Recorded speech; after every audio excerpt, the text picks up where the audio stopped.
For over a year, we had absolutely no heating except for a tiny little wood burner. And I just thought that when we'd get heating, which we did 6 weeks ago, that after that moment, I'd come to appreciate heating. And I do, but it's amazing how the human mind lives very much in the moment. And at the moment, the boat sits at 20 degrees. And so right now outside, it's freezing. Where before it was freezing outside and inside, it's now only freezing outside. But somehow that's still not good enough for me. So that leads me on to this dessert, which I thought was perfect for these conditions. A warm hug, essentially, something to lift us up. A chocolate soufflé. That's it, done.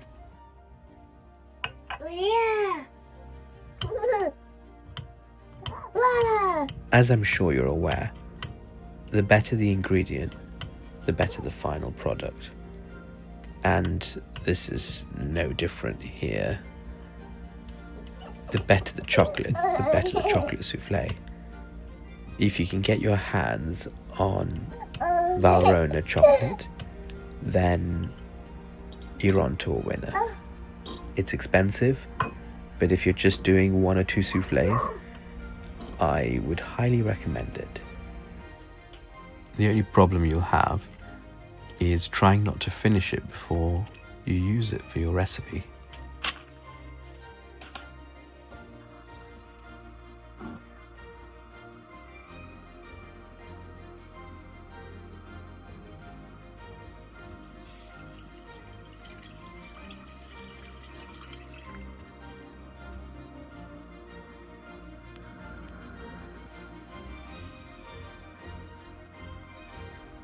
There are different ways of making a chocolate soufflé, and I've tried many.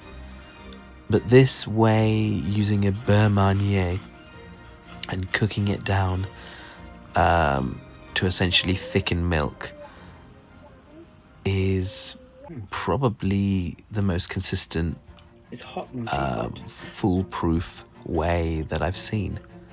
It's essentially dough made with butter and flour kneaded together to form a little ball, which you then melt in some hot milk and you cook until thickened, after which you add your chocolate.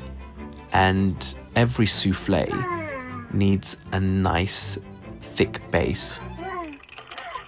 You can use crème pâte, and I've seen people use other things. Some people use rice pudding and things like that. Very hot one. They all work perfectly fine, but like I said before, this has proven to be the most reliable for me.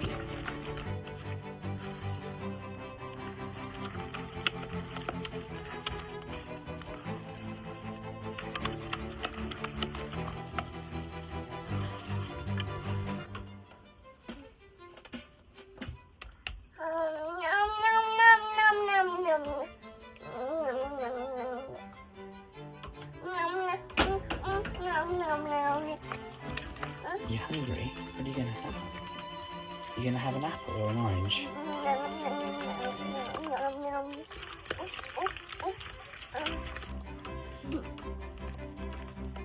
So there are 2 schools of thought on making your meringue for a soufflé.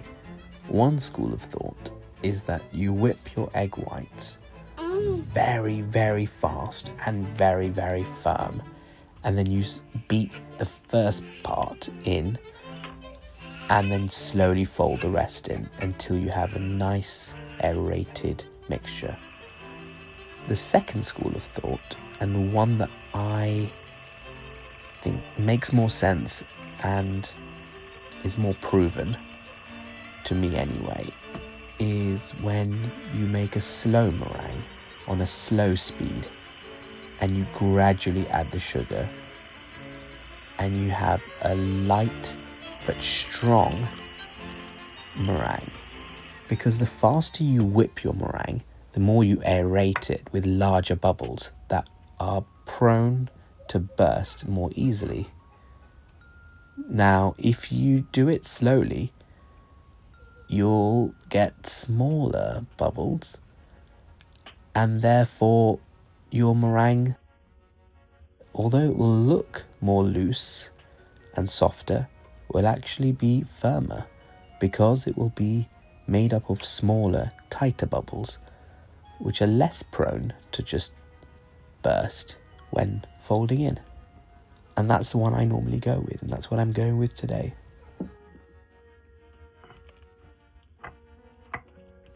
So this is a really crucial bit.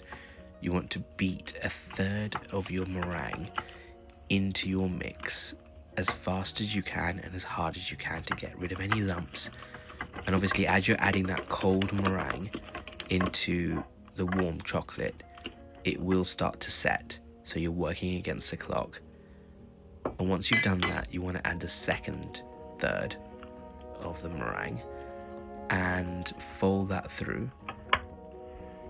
And finally, the final third of the meringue, and you want to fold that in really gently, making sure not to lose any of the air that you made when you were whisking up the meringue. And you should be left with a beautiful, silky, airy soufflé mix.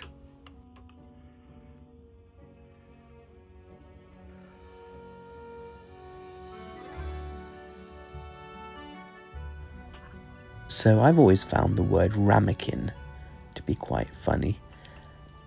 And it turns out that although today it means the dish that we cook creme brulees and soufflés in, cheese soufflés, it actually used to mean a little creamy dish, which sort of meant cheesy baked dish in Swiss German, and that then went into French, which then went into English, and the dish was obviously popular.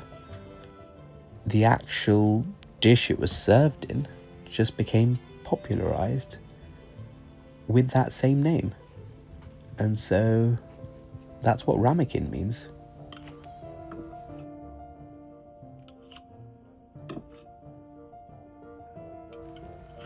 So there's this great myth that soufflés collapse when you open an oven door, and I've never found that to be the case.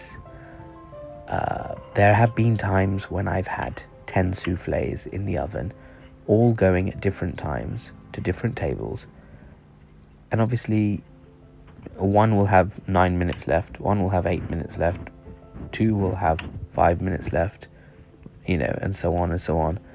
And I need to keep opening the door, to keep adding more in, to keep taking more out. And no soufflé has ever collapsed.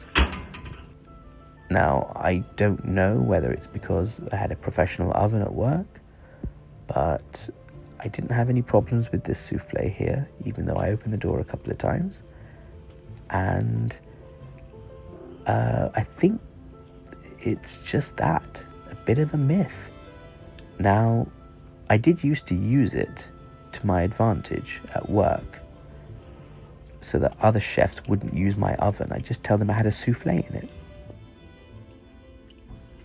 If your chocolate soufflé isn't a little bit runny in the middle, then what you've got is a chocolate omelette.